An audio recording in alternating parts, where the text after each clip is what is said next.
श्री हरि की कृपा। हरे कृष्णा मित्रों, श्री कृष्ण जी ने अपने जीवन काल में अनेक राक्षसों का वध किया। इसमें से एक बकासुर नाम की राक्षसी भी थी। बकासुर राक्षसी पूर्व जन्म में राजा बलि की पत्नी थी। जैसा कि आप सभी ये तो जानते ही हैं कि जब श्री हरि ने वामन अवतार लिया था, तब वो राजा बलि से 3 पग भूमि मांगने गए। उस समय राजा बलि 100वां अश्वमेध यज्ञ करवा रहे थे। दैत्य गुरु शुक्राचार्य के द्वारा यह यज्ञ करवाया जा रहा था। जब वामन भगवान राजा बलि के पास 3 पग भूमि मांगने गए तो शुक्राचार्य जी भगवान को पहचान गए और राजा को उनको कुछ भी दान में देने को मना किया, परंतु राजा बलि बड़े ही दानी राजा थे। उन्होंने शुक्राचार्य जी की बात नहीं मानी। वामन भगवान का मुख इतना सुंदर था कि राजा बलि की पत्नी भी मन में सोचने लगी कि इतना सुंदर अगर मेरा पुत्र होता तो मैं उसे अपने हृदय से लगाकर अपना स्तनपान करवाती। भगवान ने उनकी मन की बात जानकर तथास्तु कह दिया और रानी को बिना मांगे ही वरदान दे दिया। इधर शुक्राचार्य जी नहीं चाहते थे कि राजा बलिदान संकल्प ले और उन्हें संकल्प लेने से रोकने के लिए जल कमंडल में छोटा आकार लेकर बैठ गए।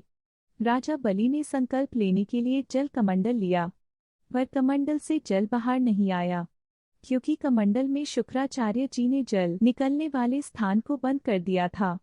राजा बलिदान का संकल्प नहीं ले पा रहे थे। वामन भगवान शुक्राचार्य जी की चतुराई समझ गए।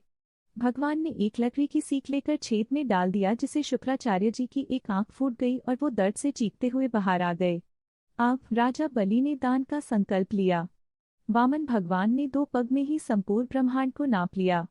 जब वामन भगवान का पग ब्रह्मलोक में पड़ा तो ब्रह्मदेव ने उनके चरण को धोकर अपने कमंडल में भर लिया और इस तरह माँ गंगा का जन्म हुआ।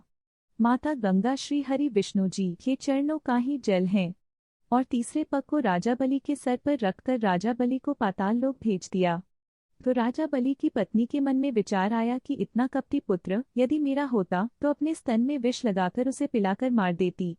वामन भगवान ने फिर उनके मन की बात जानकर तथास्तु कह दिया।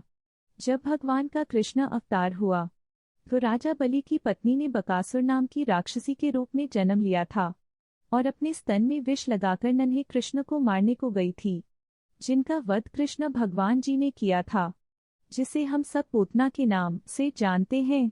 वास्तव में जब श्री कृष्ण बकासुर के प्राणों का हरण कर रहे थे, तब राक्षसी बार बार चिल्ला रही थी, पुत ना। सो सभी गांव के लोगों को लगा कि ये पूतना राक्षसी है, सो सबने उसका नाम पूतना रख दिया।